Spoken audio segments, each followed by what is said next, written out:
Hi everybody, I'm Tim from troutandfeather.com and I'm wearing my Orvis Safe Passage Sling Pack, which means one of two things. Either I'm going fly fishing or I'm doing a vest review. And I have a feeling, sadly, you know which one. Stay tuned.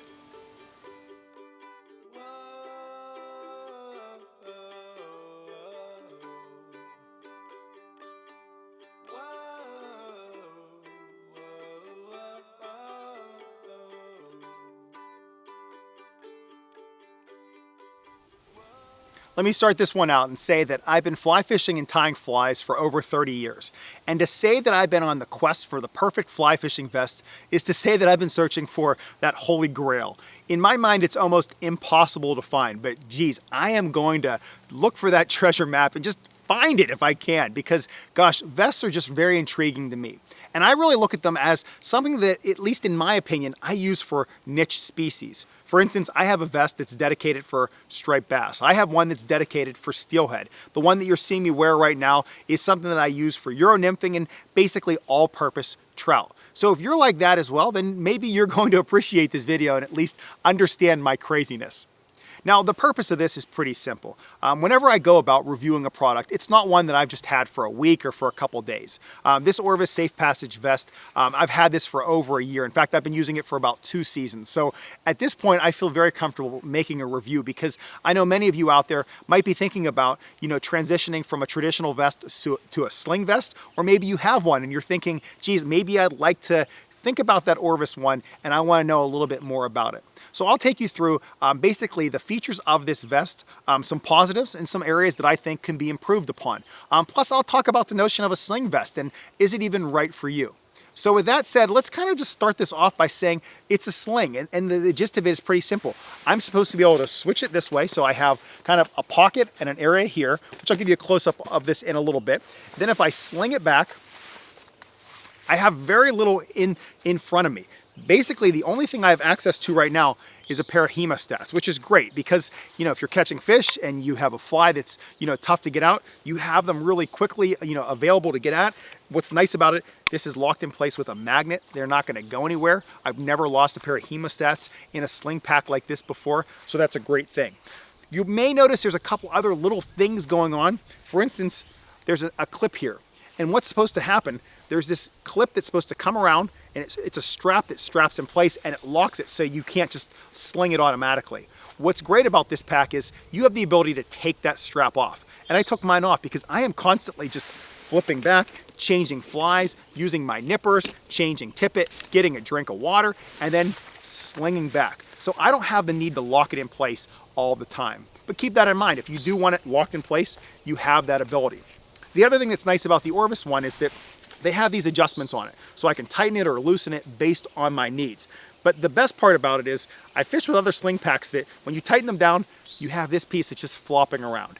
And you know where this is going. Your fly line gets caught on this. But what's nice about this Orvis one, there's actually a piece of elastic that just slides down so it keeps that in place. So whenever you're fishing, it's basically just clear in the front. So without a doubt, that's a major pro. So now let me just change the camera angle a little bit and I'm going to give you a peek at, the back or the front of the sling and just kind of show you all these compartments.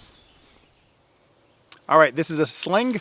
Let's sling it and talk about some of these components that you're now looking at. I'll go from my right around. The first thing that's really nice is they have this holder for a water bottle. In my case, it's a Yeti with a trout and feather sticker. It slides in really easily and they have this piece of elastic which tightens up against it so you won't lose it. Definitely major plus for this pack. As I work around the front, you'll notice this is kind of a Cordura material. I don't believe they sell this color pattern anymore. Don't email me, mine is not for sale, but they do have a really nice camo pattern. They have a kind of a pouch on this outside. And it's definitely substantial. There's very rarely anything in mine. If I have to carry a fishing license, it will go in that one. Otherwise, they have 2 really significant pouches that we'll talk about. And if I have those full, they kind of accordion out. And anything that I place in this pouch will kind of stick out. I just don't like that look. So I don't really use that one. As I kind of work around the side, we have these 2 clips right here. And if you have a Tippet Bar, you can add it on. This is an add-on accessory. This is a Tippet Bar from Stio. My suggestion, if you do apply a Tippet Bar, place the tippets that you use the most often on top. Because even though it looks like it's relatively easy access, whenever I kind of slide this around, it almost seems to sit right here. And it's just a little bit of a pain to get to those ones on the bottom. So if you use 5X or 6X most often, place it on top. And also be sure to put some type of cover over all of your tippet material just to protect it from UV rays. As I kind of work up to the top, this is a nice little pocket that goes back and attaches inside. I'll show you more about that in a moment. I've attached to it a zinger and then an Orvis set of nippers. I love this set of nippers. I have to do a review on those.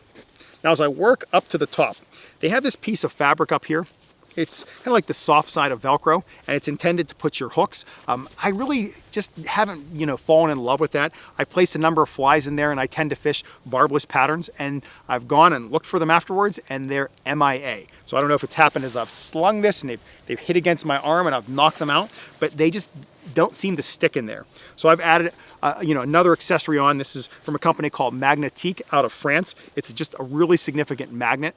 I'll show you what the bottom of it looks like. So whenever I take a fly off my tippet, I place it there to dry, and then I can place it into my fly box or back onto my line later. All right, now let's kind of get inside these pouches. And here is the first one. So if we look at the very top of this, you can see there's kind of a piece of fabric that's kind of sewn on. That's where I've attached a zinger. I have some Stonfo magnet clips with just some, random fly fishing materials. And then inside this first pocket, we have a main pouch. You can place all kinds of materials in here. You can really get a ton of stuff in there. Then there's kind of a secondary sleeve, maybe, 6 inches long, 5.5 inches long, and it's covered with a piece of mesh. So you can put stuff in there that you can kind of quickly see what's down in there. And then we have the main pocket. And trust me whenever I say this thing is deep, and you can email me for specific measurements, but it's to the point where you can drop stuff in there and not realize it's in there for a number of weeks and you believe you've lost it. So this front pocket, it's definitely one of those pockets where I'll keep a couple of boxes and just some random items like a thermometer, split shot, strike indicators, floating, all of those little accessories of mine go in there. Definitely significant, really like it. Zipper system works well because they have these attachments to it. Then we have our main pocket. And this was kind of like the selling point of this sling pack for me, because I can get a lot of stuff in here. Now I tend to carry a mirrorless camera on the water, so I place it in this pouch. So it's large enough to kind of hold that. I'm not sure how great this is coming out for the camera, but what's nice about this pouch, there's again a zippered pocket in here. Let's see if I can show that to you. I'll give you kind of a side angle. In that zippered pocket, I keep stuff like tippet rings, extra leaders, poly leaders, maybe my nail knot tool. All that stuff goes in that front zippered pocket. So that zippered pocket kind of rests up against this front one. Then again, I have another mesh pocket. Let's see if I can show that to you. Let's see if we can get that. So I have another mesh pocket in there, and it's separated. So there are 2 dividers for that mesh pocket. And then I have just that main, that large pocket in there. There's also a piece of Velcro on the edge.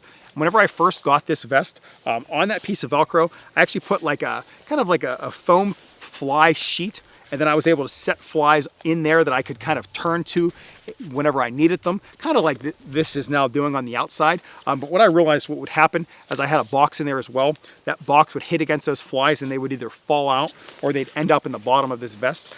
So you can see I don't use this Velcro attachment for anything, but if any of you do, by all means, mention it down below in the comment section. I talked about this add-on magnet. You can kind of see on the back, they have a significant piece of metal to kind of hold it in place. So those are the main pouches on this vest. Definitely like them. In my mind, based on the types of fishing I do for trout, they hold more than enough flies. I can get a number of really large boxes in this front pouch and carry a mirrorless camera on the water. As I kind of work back around onto the sling, there is a D-ring back here, and I attach to it just one of those Orvis heavy-duty zingers, and I attach my net. Now, the one kind of downside of these sling packs is the net system, because whenever we have our sling pack on this way, the net tends to be on the right side, and I hold my rod with the right side. So kind of keep that in mind, that it could be a pain in the butt as you're right here, you catch a fish and you have to swing it around and somehow get it to your left side and get the net ready. So I can tell you that is one of the downsides, and I know of some people who have moved this net location, who kind of attached it to one of these, or even just attached it to random, things on the vest, or even have sewn on extra pieces just to kind of get it somewhere else to make it a little bit easier. I've kept mine here. I've just kind of learned to live with it. It's not been a deal breaker for me by any means, but that could be for other people. So know that whenever you're using a system like this, the net is one of those areas that when you have it in the initial sling spot, it's not always the easiest to grab, especially when you have a fish on and you're ready to kind of get that in the net so you can kind of get it back into its position. As I wrap up this segment, let's keep in mind why a sling pack is kind of like the Holy Grail for me. And it's simple. I can throw all of my gear in these pockets. I have a water bottle, my net system, everything is right here. But whenever it's time for me to start fly fishing, I can just simply sling it out of the way and not worry about it. I have access to my hemostats, and that's really all that I need. So I have more of a slender profile, we're not talking my weight, in the front. Now, if you are going to be wading, keep in mind that this sling pack, for me anyway, rests around my waistline, maybe just above where my belt sits. So that's about the approximate location, though you can adjust that based on this strap on this one. But at the end of the day, this is the sling pack that I'm currently using, and I think you know the direction that it's heading in the next segment whenever it comes to my recommendation, which I definitely love this one, and I believe many of you will too. So you've learned a little bit more about this sling pack. I've shown you kind of the compartments. We've talked about advantages, some areas to improve, how I use a net with it. And now I think you've already heard my recommendation. Will I recommend this to others? Yeah, absolutely. If you check out the Trout and Feather Instagram page, in which I post probably a little too much, you'll see lots of pictures with me in this vest. There is no doubt this is my go-to fly fishing vest, especially for trout.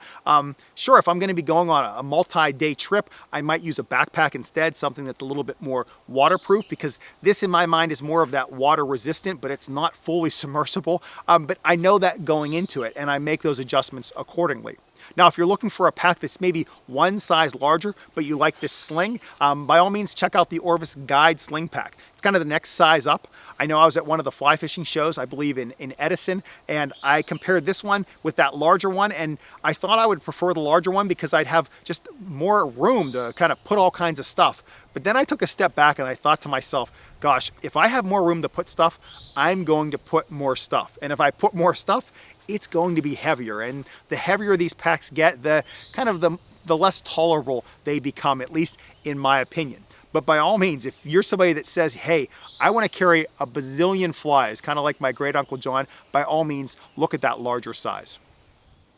As we wrap up this video, if you're interested in buying the Orvis Safe Passage Sling Pack, I'll put a link down below in the description of this video where you can find that and where you can research more about it. And if you have any specific questions, comments, thoughts, you need a measurement or something along those lines, by all means, you can email me at tcammisa@gmail.com. I'll leave that down below in the description, or you can leave a comment in the comments section. If you'd like to watch more videos like this, you can check out my website, which is troutandfeather.com. I have tons of review videos there, fly tying, fly fishing tutorials, guest tires, you name it, it's there. And while you're there, you can also sign up for my email list, which is basically a monthly email where I just pack it full of tips, techniques, tricks, even a blog in there from Matthew Lordeau of Casting Across. So please sign up for that. And for those of you already subscribed, I really appreciate it. If you're into social media, you can find Trout and Feather on Facebook and on Instagram. And with all of that said, thank you so much for basically all the support on YouTube. Thanks for subscribing. Thanks for turning your notifications on. Thanks for the likes, and thanks for everything else you're doing. I really do appreciate it. Thanks again, everybody, and I hope to see all of you soon.